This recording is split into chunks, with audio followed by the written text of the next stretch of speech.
What is going on, YouTube? Welcome back to the channel. If this is your first time here, please click the subscribe button below. I would greatly appreciate it. So today I'm going to be talking about renting versus buying a home and questions you should ask yourself if you're kind of in the middle of should I rent, should I buy, what should I do? And these questions have helped me figure out in my journey of, why I did buy a house, what my long-term goals were, but it's totally different for every individual. So I came up with 5 questions that are really good that helped me that I think will help you figure out kind of where you are and depending on your situation. So the first question I came up with is, how long are you going to be in a certain area? So if you have a job, let's say you live in a city or wherever you live, I think you should ask yourself the question of how long am I going to be there, right? Am I in a job or in a situation where I don't know where I'm going to be? It's kind of up in the air. Maybe I'm in a relationship. Maybe I want to get married.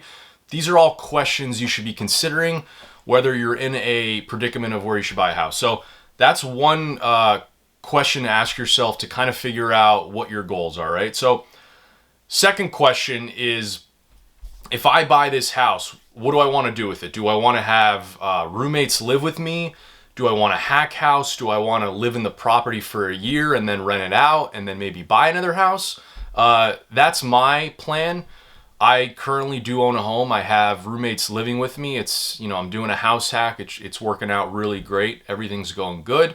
But I still don't know what I'm going to do with the house yet. I might sell it in a few years. I might rent it out next year. I don't know. We'll see when we get there. But for me, it made sense for me to buy, especially in the market that I'm in, because home values have been rising up, very, very high.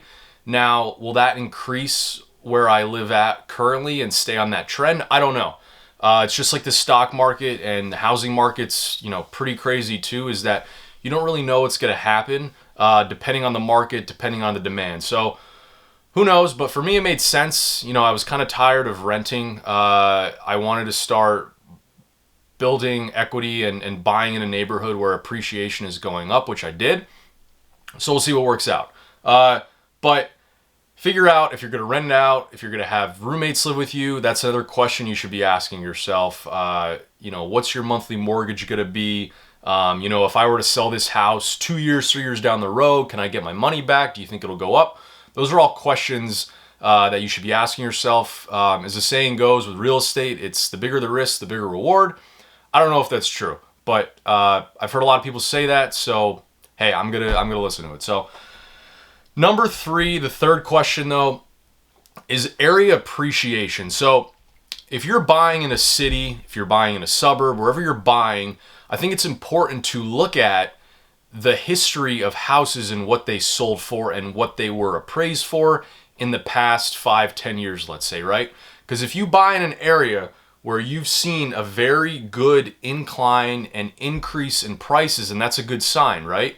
But if you're buying in an area where prices have stayed pretty flat, they've stayed pretty stagnant, then you might want to rethink things. You might want to look in different areas. So I always tell people, I think it's important to look at the area you're buying in. Now, if you're a person that, lives in an area and you probably see yourself there maybe for the rest of your life or maybe for 10, 15 years, then truthfully, it might not matter how much the prices, how much they rise, because you're going to be there for a while. You want to maybe get a home. Maybe you do want a dream home. Maybe you want to make, a house, a home yours and call it yours. And there's nothing wrong with that.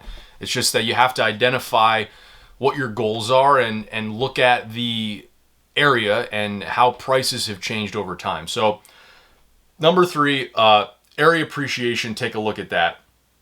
Number 4 kind of ties into my second question of, are you going to have roommates? Are you going to have people live with you? Or are you going to have people pay the mortgage? So that's something to keep in mind, something to ask yourself, what do I want to do to offset cost? If I had roommates live with me, I could potentially save a lot of money by doing that, helping, they're helping me pay down the mortgage for the house essentially, right?